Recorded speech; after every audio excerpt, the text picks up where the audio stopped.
Rebecca, what do we know thus far? Because it's really as though these two have been dragged kicking and screaming to try and get to the table and thrash out something.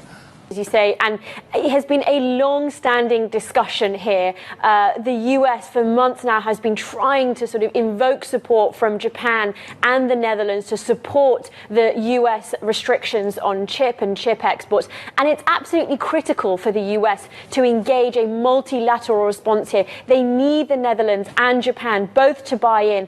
Basically, essentially, because without their support, China could quite effectively find ways to circumvent and boost its domestic chip production, which Beijing, of course, is funneling lots of cash towards. So we know that discussions between the Netherlands, Japan, and the US have been going on late into Thursday in the US day. We're expecting those negotiations to be finishing and concluding sometime Friday during US hours, although we're not expecting some very public statement.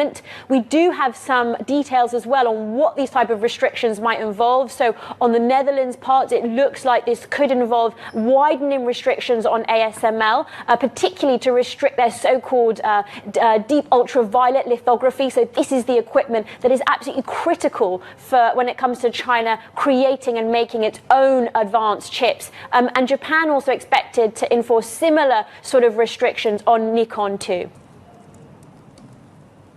Okay, so this also begs a question as to what China's responding with. Absolutely, and it's worth noting that Beijing's response so far to all of these restrictions, including lots of the chatter that Japan and the Netherlands might step in to support the US here, has been relatively muted. We haven't seen much of a strong response. We, of course, have seen some Chinese diplomats here and there, Liu He, for one, for example, talking to Yellen, saying that the US needs to rethink its approach to economic and trade policy and technology policy, but really not a sort of bombastic, explicit response. One thing to watch, of course, is once we're on the other side of some of the disruption of reopening after COVID-0, and we have this new economic team in place in China. Remember, we are in this odd sort of interregnum period where we are expecting a sort of transition of new top leaders into the Politburo and so on. Once that happens, we may see some more firmer, concrete policies emerge.